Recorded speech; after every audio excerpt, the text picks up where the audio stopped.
Hello everyone, আসসালামু আলাইকুম। Welcome to Arafi আলু ব্লগ। আশা করছি আপনারা ভালোই আছেন। আলহামদুলিল্লাহ আমি অনেক ভালো আছি। তো দেখতেই পাচ্ছেন আমি এখানে আটা, ময়দা, চালের গুঁড়ি সব কিছু নিয়ে নিচ্ছি পিঠা বানাবো বলে।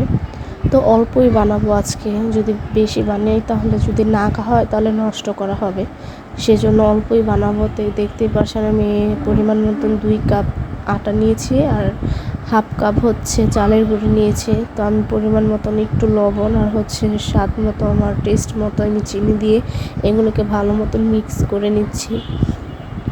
তো এই পানিটা দেখতে পাচ্ছেন, এই পানিটা পুরোটাই লাগবে, তবে আমি অল্প অল্প করে দিয়ে এই মিশ্রণটাকে ভালো মতন মিশাবো, যাতে চাকা চাকা না থাকে বা গুঁড়ি গুঁড়ি কোনো কিছু না থাকে। আর যে চিনিটা দিয়েছি এই চিনিটাও ভালো মতন গালাতে হবে, না হয় গলবে না যদি ভালো মতো না মিক্স করি। তো এই তো দেখতেই পারছেন আমি আটাটা খুবই সুন্দর মতো মিশে গেছে। এখন দেখতেই পাচ্ছেন যে কতটা গাঢ়া গাঢ়া করে এটাকে বানিয়েছি। বেশি পাইন্ডা পাইন্ডা করা যাবে না, তাহলে পিঠাটা সুন্দর মতন হবে না। তো এই দিক দিয়ে হচ্ছে আমি ছোট্ট একটা কড়ি নিয়েছি। তো এটার মধ্যে আমি বেশি করে তেল দিয়ে এই ছাঁকনিটাকে হচ্ছে আমি ভিজিয়ে রেখেছি। এটাকে আমাদের বাসায় বলি যে জামাই পিঠা। তবে আপনারা কী পিঠা নামে চিনেন অবশ্যই কমেন্ট করে জানাবেন। কোন অঞ্চলে কী নামে এই পিঠাটাকে চিনেন অবশ্যই জানাবেন আমাকে। তো এই তো আমি একটা জিনিস লক্ষ্য করতে হবে, সেটা হচ্ছে এই খাসটাকে এই আটার মধ্যে পুরোটা ডুবানো যাবে না। পুরোটা ডুবালে হচ্ছে তেলের মধ্যে দিলে পিঠাটা খুলবে না সহজে। আর যদি পুরোটা ডুবায় ফেলেন তাহলে পিঠাটা হয়তো বা ভেঙে যাবে, না হয় খাস থেকে খুলতে অনেকটাই কষ্ট হয়ে যাবে।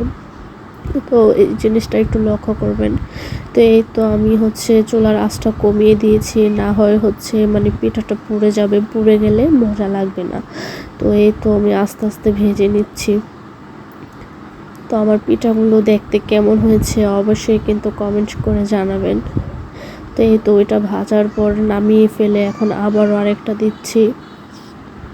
এটাও সেম একইভাবে খাসটা হচ্ছে আটার মধ্যে ডুবানো যাবে না, ডুবানোই হচ্ছে আপনার হবে, পিঠাটা খুব সহজে খুলবে না।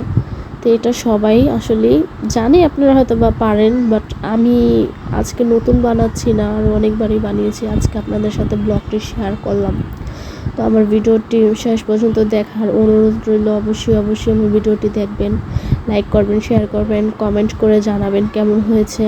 আর আমার পেজটি নতুন, অবশ্যই আমার পেজটি সবাই বেশি বেশি করে ফলো করবেন আরও নতুন নতুন ভিডিও দেখার জন্য। তো যেহেতু নতুন, আমি সামনে হয়তো বা আরও ভালো কিছু আনার চেষ্টা করব অবশ্যই। তো এই তো আমার পিঠা প্রায় ভাজা শেষ, অল্পই বানিয়েছি, যদি মজা হলে অবশ্যই আবার আরেকদিন বানাবো। যদি বেশি বানিয়ে ফেলে তাহলে জিনিসটা নষ্ট করার তো দরকার নেই।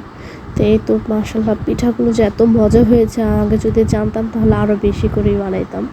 তো এই তো আমার পিঠার লাস্ট লুক কেমন হয়েছে।